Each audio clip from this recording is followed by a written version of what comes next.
Dan kemarin alhamdulillah kita juga mendapatkan dana hibah untuk rumah magot tingkat kabupaten yang tempatnya di Pasar Palang.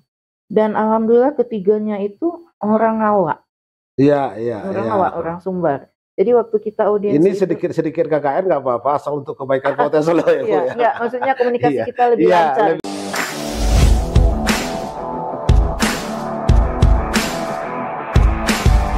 Jumpa lagi di podcast Tendangan Bebas Hafiz.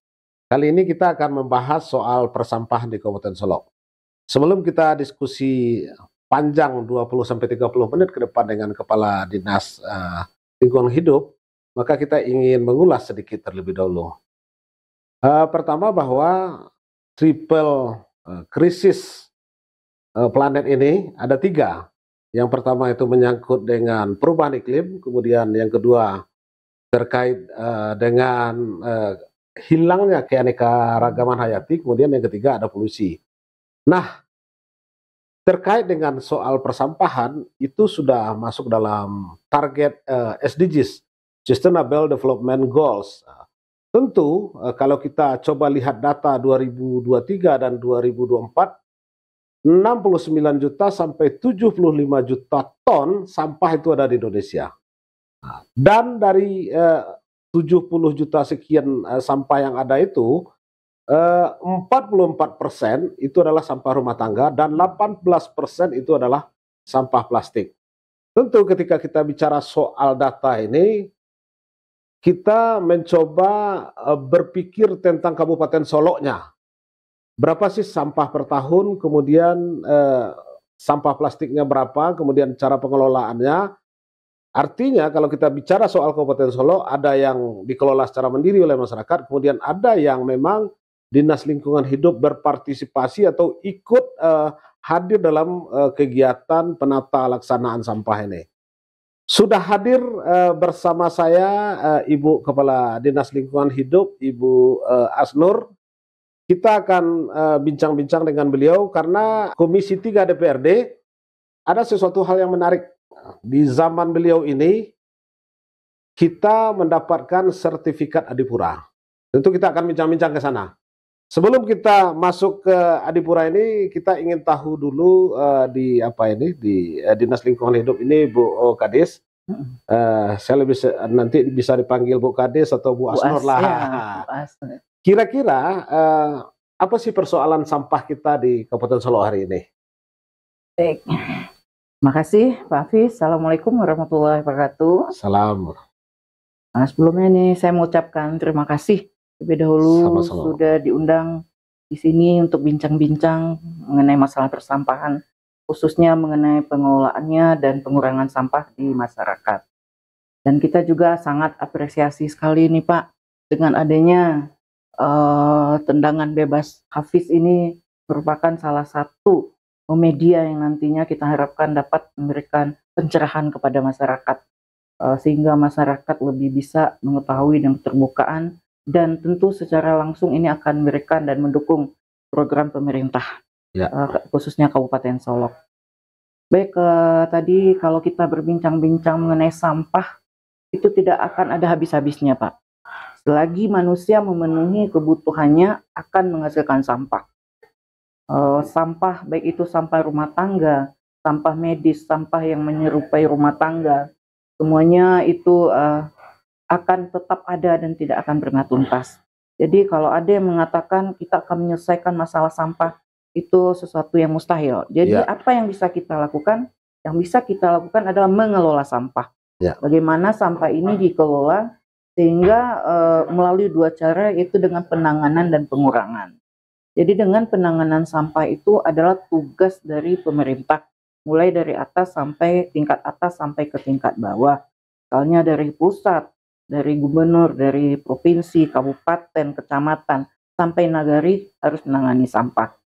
Karena penanganan sampah ini terkait dengan sarana prasarana, ketersediaan sapras. Dan kemudian apa yang bisa dilakukan oleh masyarakat, itu kita akan mengedukasi masyarakat untuk pengurangan sampah. Jadi memang satu program yang sangat kita ingin kembangkan di sini adalah pengurangan sampah, karena memang Kabupaten Solok ini sangat terbatas anggarannya dan penanganan sampah. kita akan gencarkan pengurangan sampah.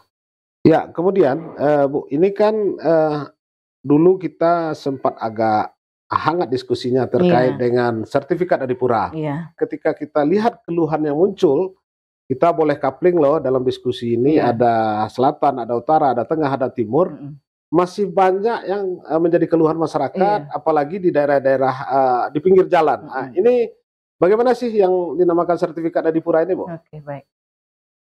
Sertifikat Adipura yang kita terima, Pemkab Solo yang menerima itu pada tahun lalu ya, tahun 2024, itu adalah sertifikat, yang diberikan kepada kita karena Pemkab Solo itu berhasil mengurangi pengurangan sampah pada sumbernya. Jadi khusus untuk pengurangan. Penanganan kita belum, Pak. Penanganan kita itu, masih sangat jauh. Ya, Jadi ya. Adipura ini ada, indikator-indikatornya, ada, tahapan-tahapannya. Sertifikat Adipura yang kita terima adalah, keberhasilan kita dalam pengurangan sampah pada sumbernya. Di mana sumber sampah yaitu di rumah tangga dan di perkantoran, pemukiman, dan lain-lain. Kemudian sertifikat ini adalah untuk kota kecil, untuk ibu kota kabupaten. Jadi secara kabupaten Solok, wilayah kabupaten kita itu belum sukses dalam penanganan sampahnya, masih rendah presentasinya. Jadi dalam pengurangan sampah kita sudah mulai dengan beberapa program, yaitu salah satunya itu pengembangan bank sampah. Nah, kemudian kita ini kan banyak pasar ini, Bu. Iya, Saya lihat ini biasanya Dinas Lingkungan Hidup ini selalu nombok ini. iya, Karena memang mobil sampah yang disediakan itu jumlahnya tidak seberapa, sampah yang mesti diangkut itu lumayan banyak, dan kadang-kadang memang pendapatan dari pasar itu sendiri itu tidak juga memadai untuk membantu eh, biaya pengangkutan sampah ini. Ini kalau kita boleh tahu sistemnya seperti apa, Bu? iya. Nah itu contoh penanganan ya Bapak. Iya, penanganan ya. Bapak Hafiz sebut itu contoh penanganan sampah. Penanganan sampah Dinas Lingkungan Hidup adalah dinas yang bertugas dalam penanganan sampah, membantu Bapak Bupati Solok dalam penanganan sampah. Salah satu tugasnya di samping tugas yang lain ya Pak. Jadi dalam penanganan sampah ada titik-titik layanan kita. Titik layanan kita itu salah satunya pasar, ada pemukiman, ada kantor, ada juga perusahaan, hotel. Jadi titik layanan ini kita angkut sampahnya, itu mereka mengadakan PKS dengan kita atau MOU. Di dalam PKS itu yang meminta layanan kita, layanan pengangkutan sampah itu akan dibebankan sesuai dengan perda kita itu PAD.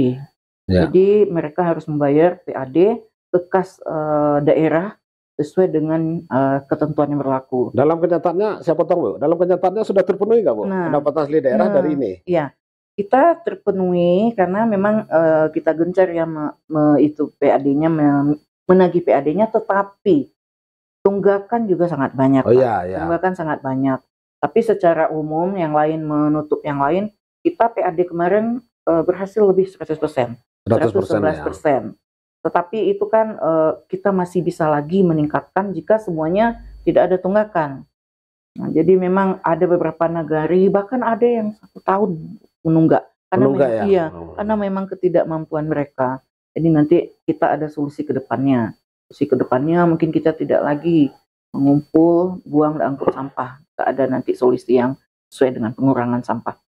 Ya, kemudian tadi saya tangkap dari statement Ibu bahwa memang kita kekurangan sarana prasarana, termasuk juga mobil operasional. Iya. Mobil operasional kita yang ada di Dinas Lingkungan Hidup untuk pengelolaan sampah di Kota Solo ini berapa sih, Bu? Kemudian idealnya berapa? Iya. Mobil kita itu di Kabupaten Solo itu yang ready ya, yang ready satu rusak itu ada 6, Pak. 6 ya? 6. Terpenuhi nggak, Bu? Itu sangat kurang sekali. Sangat kurang sekali, dan malahan keadaannya itu sudah tua. Ya. Tapi kita di anggaran APBD kita ada namanya pemeliharaan, perawatan. Tapi karena namanya mobil sudah tua, setelah kita rawat, apalagi medan-medan wilayah Kabupaten Solo kita yang sangat bergelombang, sangat jauh, ada pendakian dan penurunan sangat tajam, itu menyebabkan mobil truk yang sudah tua itu cepat rusak kembali, Pak. Ya. Jadi memang sarana prasarana khususnya truk angkut sampah itu sangat kurang sekali. Dan kita di dalam hal ini kalaupun satu sisi kita ingin meningkatkan titik layanan, menyampaikan misalnya kita edukasi kepada hotel atau pemukiman, Bapak Ibu pemilik usaha, ayo kerjasama dengan kita DLH untuk pengangkutan sampah. Nah, kalau mereka mau nanti kita ngangkutnya nggak ada Sapresnya kan jadi susah juga Pak. Jadi Ya. memang untuk bersihnya Kabupaten Solo, memang kita harus meningkatkan Sapres seperti yang sering kami sampaikan pada Bapak di Dewan. Ya, saya yakin dan percaya bahwa ini para anggota DPRD, para pengambil kebijakan, kepala daerah, ini mungkin akan melihat podcast ini dan menjadi sebuah rujukan untuk Iya. kedepannya tentang pengelolaan sampah. Kemudian Bu, di luar itu kita kan sering ke Padang itu. Pas sebelum Indarung itu kan ada kontainer. Iya, iya, Kontainer yang bisa memang langsung ganti kontainer itu truk. Jadi ketika masyarakat buang sampah ke kontainer, kemudian truk itu langsung angkat kontainer itu dengan sistem yang tidak terlalu rumit. Saya kira dengan 14 kecamatan ini mungkin 10 atau 11 kecamatan sudah sangat butuh itu. Iya, benar. Sekarang kita punya kontainer nggak, Bu? Benar, kita punya kontainer. Di titik layanan tuh kita juga punya truk amrol ya Pak, yang sistemnya sama dengan di Padang. Iya. Tapi belum mencukupi dan sangat jauh sekali dari kata cukup. Jadi salah satu karena anggaran kita terbatas, salah satunya kita itu memohonkan kepada kementerian. Kemarin kita sudah menyampaikan juga proposal. Kita memang sesuai dengan Pak Hafiz sampaikan tadi. Ya, terkait dengan proposal nanti kita terakhir diskusinya. Ini agak menarik ini, Bu. Iya, agak menarik ini. Iya. Kita memang butuh tambahan kontainer. Tambahan kontainer ya. Masing-masing kecamatan harus punya kontainer minimal 1. Tapi untuk kecamatan yang besar mungkin akan lebih, Pak. Akan lebih kebutuhannya. Karena kalau masyarakat jumlah penduduknya banyak, tentu sampahnya akan lebih banyak. Ya. Kemudian Bu, ini kan Kabupaten Solo lagi viral-viralnya di Sumatera Barat. Ada istilah mengatakan belum lengkap ke Sumatera Barat kalau belum ke Kabupaten Solo. Iya, benar. Nah, syarat-syarat untuk pengunjung datang ini agar memang pariwisata kita berkelanjutan itu adalah ada beberapa indikator: aman, nyaman, dan tidak kalah penting adalah bersih. Nah, memang kita tidak tutup mata di objek-objek pariwisata ataupun di pinggir-pinggir jalan. Kita misalkan hari ini di Danau di Atas, Danau Singkara, itu kan masyarakat masih membuang sampah sembarangan dengan karung-karung. Iya, benar. Saya pernah diskusi loh. Diskusinya begini, Pak, kok dibuang sarok ke Siko? Jawaban masyarakat, kami tidak akan buang sarok di Siko sepanjang itu disediakan. Nah, ini kan sebuah evaluasi bagi kita di pemerintah daerah, bagaimana memang ini kita siapkan. Kita lihat di sepanjang jalan, ini kan menjadi tumpukan sampah. Benar. Mungkin antisipasinya, Bu? Ya, buat sampah-sampah yang di jalan yang bisa kita lakukan, karena kita belum memiliki kontainer yang cukup tadi, adalah penyisiran. Penyisiran dengan truk sampah, di mana di atas truk sampah itu ada 3 petugas sampah yang nanti mereka menyisir di mana ada tumpukan sampah diangkut. Tetapi ada dilemanya Pak Hafiz. Misalnya kita angkut pada hari Senin pagi, kemudian mobil kita balik paginya itu belum sampai juga di TPA itu udah ada lagi tuh Pak. Belum sampai udah dibuang lagi. Nah, jadi memang untuk penyisiran ini ada kelemahan. Kalau kita tidak menyediakan bak sampah, solusinya memang harus ada satu tempat pengumpulan sampah. Nah, kemudian kalau sampahnya belum kita olah. Di Dinas Lingkungan Hidup sendiri kalau kita tidak salah punya UPT persampahan ya, Bu. Iya. Nah, koordinasi dan kerjasamanya sampai di tingkat kecamatan sampai dan nagari sampai sejauh mana, Bu? Karena begini, kalau mungkin di daerah Arosuka, di pusat ibu kota kabupaten mungkin tidak terlalu sulit. Tapi kalau itu di Singkara atau di Lahan Panjang, kemudian di tempat-tempat wisata, itu kan memakan waktu yang cukup lama juga kalau memang ini miskoordinasi antara UPT persampahan dengan kecamatan dan nagari. Sejauh mana ini, Bu, kemitraan yang dibangun hubungannya? UPT persampahan Dinas Lingkungan Hidup itu baru tingkat kabupaten, Pak. Tingkat kabupaten ya. Kedepannya mungkin jangka panjangnya kita memang butuh itu. UPT persampahan mungkin suatu saat nanti ada ditempatkan di kecamatan seperti UPT lainnya. UPT persampahan di tingkat kabupaten itu tugasnya adalah melaksanakan operasional persampahan. Beliaulah yang mengkoordinir seperti jadwal, pengangkutan, penyisiran. Kemudian UPT juga yang melaksanakan memenuhi kebutuhan kesejahteraan petugas sampah seperti BBM-nya, personalnya, makan minum, lembur, itu semua di UPT. Dan UPT bekerja sama dengan kecamatan dan nagari itu dalam hal operasional, tetapi untuk kebijakan seperti MOU tadi pada bidang PP, bidang pengendalian pencemaran. Oh, pengendalian pencemaran Iya. ya, Pak. Nah, tadi kita sudah buka data bahwa 44% kurang lebih sampah itu berasal dari rumah tangga. Iya. Rata-rata ini saya tidak mengklaim dan tidak menjustis seluruh rumah tangga itu akan buang sampah ke sungai atau ke Iya. sembarang tempat. Tapi rata-rata hampir ini yang terjadi. Karena memang kita belum memadai menyediakan tempat sampah itu. Iya. Saya membayangkan begini Bu, di suatu RT kalau itu di perkotaan ada tempat gantungan sampah, Iya. petugas sampah tinggal ambil, kemudian pembayaran atau retribusinya kita tumpangkan ke PLN atau ke PDAM. Nah, ini kan sesuatu yang menarik. Kemitraan ini mesti memang saya berharap pemerintah daerah mendorong pemerintah nagari untuk menyediakan sarana prasarana ini, termasuk juga regulasi di dalamnya. Iya, benar. Karena memang dengan 14 kecamatan, 74 nagari, 400 jorong lebih, saya kira mungkin ini tidak akan tercover seluruhnya dinas lingkungan hidup. Iya. Peranan pemerintah dalam ini adalah pemerintah nagari, ini sangat kita butuhkan. Atau ada pola lain penanganan sampah rumah tangga ini, Bu? Iya. Untuk penanganan sampah dengan keadaan kita di Kabupaten Solok ini yang tepatnya memang kita meningkatkan pengurangan sampah. Itu adalah seluruh lapisan masyarakat, bukan hanya pemerintah nagari, sampai ke pemuda, masyarakat, kelompok ibu-ibu dan kelompok-kelompok lainnya di tingkat nagari itu bisa melaksanakannya. Salah satu lembaga yang sudah dianjurkan dan kemarin juga surat terbaru itu dari kementerian, setiap nagari didorong untuk membuka atau melakukan kegiatan bank sampah. Kita di Dinas Lingkungan Hidup itu sebenarnya sudah ada inovasi, itu Sanak Sabapah, satu nagari satu bank sampah. Iya. Dan saat ini sudah jalan programnya, Bu? Udah Pak, udah jalan. Tetapi dulu sebelum 3 tahun ini ada 8, sekarang udah 21 Pak. Dalam 3 tahun kita meningkat udah 21. Jadi Sanak Sabapah ini kita sudah lakukan dan sudah menyurati dengan surat edaran Bupati. Nanti kedepannya kita akan lebih tingkatkan lagi dan gaungkan lagi mungkin dengan launching gitu Pak. Kita ulang lagi dengan kedepannya dengan pemerintahan kabupaten yang baru. Kemudian yang kedua, kita mengadakan sosialisasi edukasi kepada masyarakat untuk penanganan sampahnya itu dengan meningkatkan kegiatan 3R tadi, yaitu dari sampah jadi rupiah. Jadi sampahnya bisa kita daur ulang, bisa kita gunakan kembali.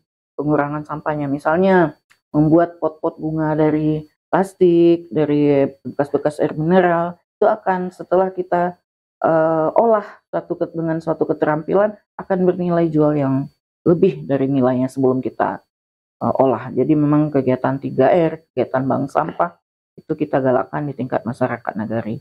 Kemudian satu lagi Pak Hafiz sekaitan dengan apa peran nagari itu, sudah ada nagari yang kita arahkan nagari ke depannya mempunyai TPS sendiri, tempat pembuangan sementara. Jadi kalau tadi kita lihat di satu nagari dibuang sembarangan di jalan, atau di nagari yang lain kita sebutlah tentu Sumani itu di pinggir jalan, jika Bapak lewat itu sudah ada. Saya itu sudah menyampaikan juga kepada Bapak Walinya, coba kita ciptakan ini taman bunga. Taman bunga, nanti kita pindahkan TPS tempat yang lain. Kita sudah setuju Pak, dan itu sudah merupakan rencana ke depannya, beliau juga sudah mau.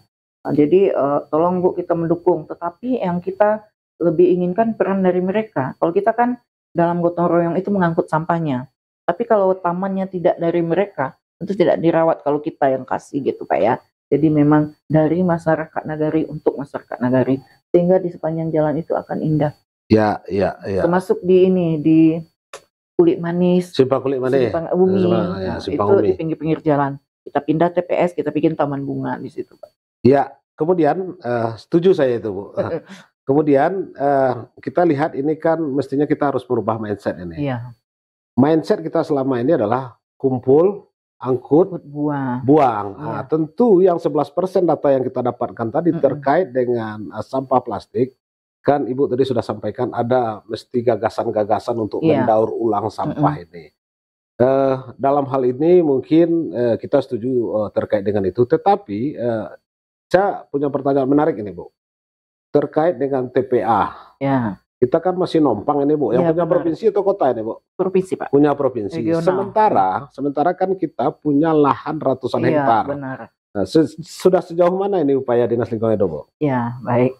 Hanya ini sudah lama ya Pak. Iya, Kita bincangkan iya. sudah lama. Tapi untuk TPA, karena sekarang kita sudah masuki tahun 2025, itu kita Indonesia bebas sampah. Iya. Nah, jadi TPA itu tidak lagi diberi izin untuk didirikan. TPA itu sekarang diganti dengan TPST. Ya, TPST itu Tempat apa? pembuangan sampah terpadu, pengelolaan Terpadu, ya. sampah terpadu. Tempat pembuangan pengelolaan.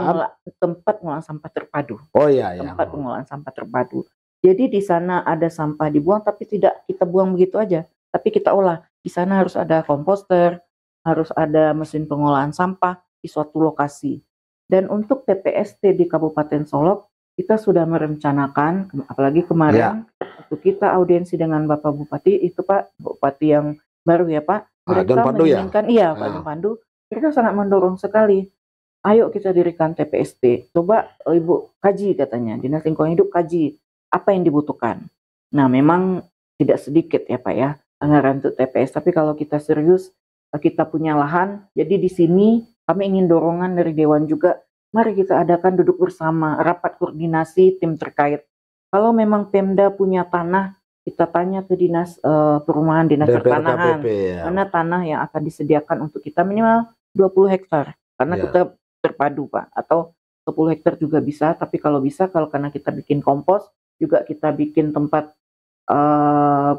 pengolahan sampah, mesin-mesin daur ulang gitu, kita itu membutuhkan tanah yang memang milik Pemkab, jadi yang sudah dihibahkan ke Pemkab. Nah selama ini kita kan belum duduk bersama ya Pak, jadi kita nggak tahu di mana kita membuat, pertama tanah, status tanah, yang karena kalau kita meminta anggaran ke pusat, tentu kita status tanah harus kita sampaikan. Kemudian yang kedua anggaran, dengan Bapak Litbang kita juga harus menyampaikan anggarannya untuk TPST itu tidak sedikit. Jadi memang perencanaan itu dari awal, dan itu tidak bisa setahun 2 tahun Pak Hafiz. Perencanaannya mungkin kalau 2 tahun, 3 tahun, mungkin dalam satu periode ini kita usahakan kita mendirikan satu TPST. Karena TPA, karena tadi bilang kita kabupaten kita kan luas, tapi kita tidak mengetahui mana yang tanah yang bisa kita gunakan untuk TPA. Tadinya kita mau bikin di Sungai Nanam, tapi ternyata statusnya juga belum jelas. Iya, Granindo ya. Iya, benar. Granindo, iya, benar Pak. Granindo. Ketika kita koordinasi dengan DPR KPP, ternyata itu belum milik Pemda, belum. Nah, jadi memang kita perlu lagi meninjau yang pertama status tanah. Nah, oke Bu, sudah cukup lama kita diskusi dan berbincang-bincang. Ini terkait kembali dengan gagasan Ibu. Kemarin saya lihat di live-nya Pak Bupati terpilih maupun di TikTok-nya, Ibu sudah mendatangi kementerian. Iya, benar.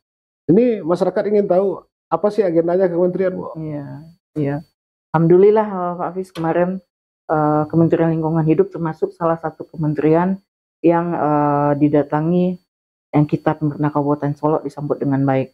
Kemudian kenapa saya waktu itu audiensi dengan Bapak Bupati, Bapak John Pandu, mari Pak kita ke kementerian, karena di sana kehadiran pimpinan kepala daerah itu tentu berbeda ya dengan saya yang datang sendiri. Benar, nah, jadi saya memang punya ambisi dan punya cita-cita memang ingin didampingi begitu. Dan alhamdulillah beliau setuju dan beliau menugaskan Kadis LH ikut mendampingi beliau dan kita datang.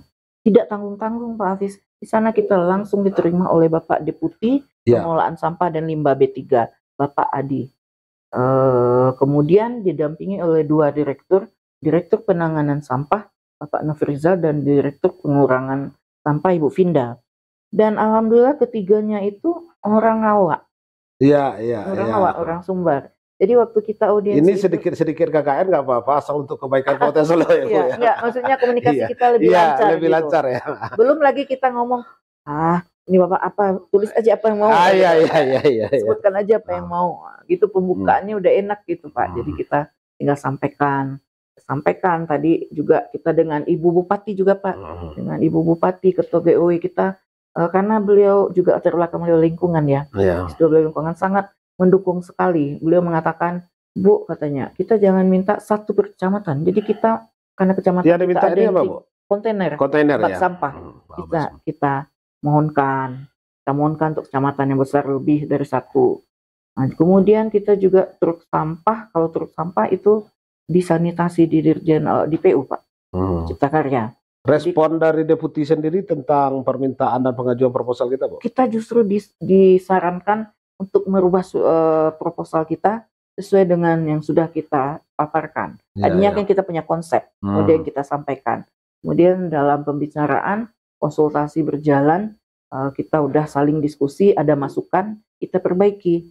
Nah, perbaikan ini sudah kami sampaikan, sudah kami selesaikan, dan itu menunggu Bapak pulang umroh kemarin kita sampaikan lagi. Kemudian kita kirimkan lagi atau antarkan lagi ke dinas kementerian. Nah, kita meminta truk sampah, kita juga minta TPST 1, minta non fisik juga sosialisasi kepada masyarakat untuk pengelolaan sampah. Jadi kementerian juga mengarahkan jangan hanya fisik, non fisik juga boleh gitu Pak. Jadi memang kalau di pusat itu tergantung kita Pak ya, semakin kita nyinyir, semakin kita mohon kita serius mengelola sampah, mereka semakin perhatian kepada kita, dan mereka juga menyarankan agar penanganan kita harus ditingkatkan. Ini harapan kita semua masyarakat Kabupaten Solok, Bu, karena kalau kita melihat APBD Kabupaten Solok ini kan sangat terbatas semuanya.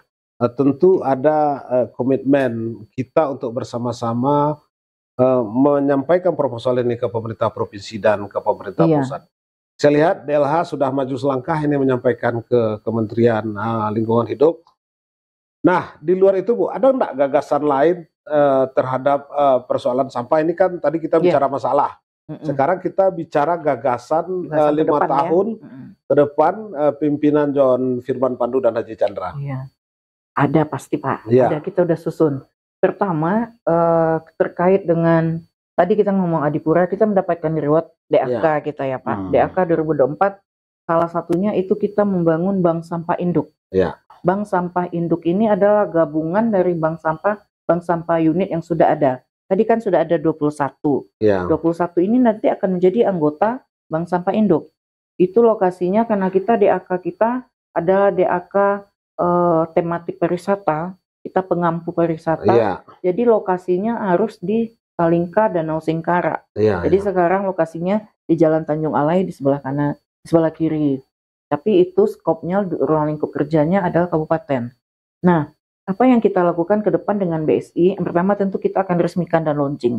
Itu ke depan kita sudah berencana dengan Bapak Bupati, Bapak John Pandu, kita akan mengadakan raker lingkungan hidup lengkap.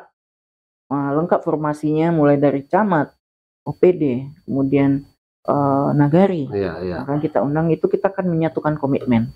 Pertama, nanti di dalam rakor itu yang pertama ada launching BSI, kemudian kita akan juga meluncurkan inovasi-inovasi kita, salah satunya tadi ada Sanak Sabapa, satu nagari satu bank sampah. Kemudian kita akan mensosialisasikan surat baru deputi yang dikirimkan setelah kita konsultasi itu, yaitu waktu itu kita memohonkan juga agar dana desa ini bisa digunakan untuk pengelolaan sampah. Nah, kita disarankan ke Kemendes. Kita bayangkan dengan Bapak Bupati yang dengan semangat beliau itu Pak, kita langsung ke Kemendes, malam kita sudah maghrib sampai di sana, Kemendes hari itu. Karena saran dari Kementerian Lingkungan Hidup, Bapak ke Kemendes dan tanya di Kemendes, minta Kemendes menyampaikan bahwa dana desa bisa dipakai untuk pengelolaan sampah. Ternyata sudah ada, di surat terbaru itu disampaikan pasal-pasalnya. Jadi memang sudah sama ya dengan yang sudah kita lakukan ini, tinggal peningkatan. Isinya di sana kita harus ada regulasi, kita harus ada bank sampah, juga menjaga kebersihan, kemudian juga TPST yang saya sampaikan tadi, itu sudah ada suratnya dari deputi langsung. Jadi kita sosialisasikan nanti dalam rakor lingkungan hidup, sehingga kita satu persepsi, dan lagi-lagi saya menginginkan ini Pak Bupati yang membuka karena ada penegasan langsung. Iya. Ada Selama ini keseriusan nggak yang ada. mesti diperlihatkan oleh Iya, pemerintah daerah. benar. Ada yang menarik tentang maggot ini, Bu. Iya.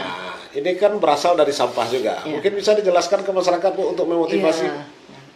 Budidaya ulat maggot itu Kita kembangkan dengan bentuk kelompok juga, Pak. Iya. Dengan bentuk kelompok. Dan untuk membentuk kelompok maggot ini, masyarakat akan kita kumpulkan dan kita edukasi. Dan itu di Kabupaten Solok juga sudah ada beberapa kelompok ulat maggot. Dan kemarin, alhamdulillah, kita juga mendapatkan dana hibah untuk rumah maggot tingkat kabupaten yang tempatnya di Pasar Talang. Sudah diresmikan, Bu? Belum, tinggal berapa persen lagi, mungkin sudah lebih 90%. Iya. Nah, kemarin sudah ditinjau kementerian. Kelompoknya sudah ada ya, Bu ya? Kelompoknya sudah ada. Jadi di sana rumah maggot. Jadi ulat maggot ini kita kembangkan karena ulat maggot ini akan memakan sampah organik. Untuk di daerah Lan Panjang yang mana banyak sampah basahnya itu, Pak, sampah pertanian, itu sangat bagus dikembangkan kelompok ulat maggot. Nah, yang pertama kita kan butuh bibit. Dan di sini juga ada salah satu universitas di Kota Padang yang mensupport kita itu dalam program pengabdian masyarakatnya. Untuk awal mereka akan berikan ulat maggotnya. Iya. Nanti kita tinggal mengembangkan. Iya, Itu sudah ada beberapa, Pak. Proses awalnya maggot ini, Bu, biar masyarakat lebih termotivasi, Bu. Nah, proses pertama ulat maggot ini pertama kita ada bibitnya dulu. Ya. Nanti kita beri makan dengan sampah basah. Sampah basahnya itu Ya. tulang belulang, Sayur mayur bisa? sayur mayur, Iya. tomat, yang kita buang-buang itu, Pak, yang dalam karung tadi itu. Tomatnya. Semuanya makanan ulat maggot. Kemudian ada sampah-sampah pertanian yang lainnya. Kita harus bikin rumahnya, bentuk rumah maggot, di mana rumah maggot itu nanti kita ada kayu-kayu lapuk, kita kembangkan bibitnya di sana, Pak. Maggotnya itu kita taruh di sana, kita kasih makan, nah, nanti ulat maggotnya itu kan berkembang. Nah, nanti kita sisihkan yang sudah cukup jangka waktunya itu kita sisihkan, nanti bisa juga untuk kita keringkan untuk pupuk, bisa juga untuk pakan ternak. Itu nilai jualnya sangat tinggi. Pakan ternak termasuk ikan dan segala macam. Ikan. Nah, ini kan menarik ini. Ada teman yang sudah mencoba, katanya gemuk-gemuk ikannya itu, Pak Epis. Tapi kalau di jumlah yang lebih besar, misalkan di danau kita kasih maggot, ada pengaruh di ekosistem nggak? Oh, maksudnya ekosistem mengurangi apa? Danau yang ada segala macam nggak ada ya? Tidak, Pak. Nah, ini ulat maggotnya beda, tidak ada hubungan dengan danau. Iya. Kita kan cuma sampah, makannya sampah. Kita bukan mengambil dari danau, tidak mengganggu habitat danau. Iya. Ulat maggotnya kita ternakkan. Iya. Jadi ketika maggot ini sudah kering, kemudian tetap bisa kita jadikan untuk pakan ternak, termasuk ikan di danau itu sendiri bisa ya? Apalagi kalau kita kemas lagi. Dengan bagus, kasih merek itu UMKM lagi tuh. Maggot Selinda misalkan. Nah, ini kan menarik ini. Ayo, Pak, kita bikin kelompok ulat maggot banyak. Nah, tentu pemerintah daerah dalam hal ini tentu harus hadir juga memberikan motivasi terus ke masyarakat untuk membentuk kelompok-kelompok sehingga ini menjadi masif dan massal ya. Dan kita tidak lagi dengar jeritan bahwa tomat ini dibuang oleh masyarakat ke sana atau sampah-sampah ini sembarang buang semacam, tapi betul-betul berdaya fungsi dan multifungsi. Benar. Kemudian pengurangan sampah, kita bicara pengurangan sampah dari Nagari ya, Pak. Tapi memang fokus kita sekarang kita ke penanganan, karena pengurangan itu cuma 0,3% ya, sedikit mengurangkan volume timbulan sampah ke TPA. Yang banyak itu yang kan kita angkut ya, Pak. Tapi walaupun demikian, walaupun sedikit, tempat itu direkturnya, ini bohong saja pengurangan sampah. Enggak, walaupun sedikit kan kita memberikan kontribusi untuk pengurangan.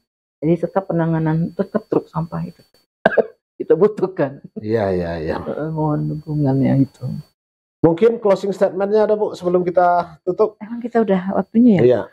Closing statementnya, yang pertama itu mari pilah sampah dari rumah tangga. Jadi di rumah kita itu tidak satu tempat. Berarti memilah. Iya, kita memilah sampah, pilah sampah organik dan sampah non organik. Itu dari rumah. Yang sampah plastik ini bisa kita jadikan uang, mari kita bawa ke bank sampah.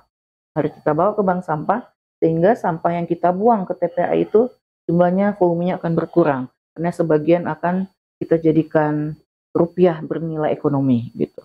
Mari pilah sampah dari rumah tangga. Itu closing statementnya. Baik. Mari buang sampah pada tempatnya. Baik, luar biasa ini visi gagasan Kepala Dinas Lingkungan Hidup, kita mulai gali dari masalah, kemudian kita bicara masa depan lingkungan hidup di Kabupaten Solok. Banyak hal sebenarnya yang akan menjadi ruang diskusi, tapi karena memang waktu yang membatasi, karena kita belum bicara persoalan pencemaran sungai, belum bicara persoalan polusi dan segala macamnya.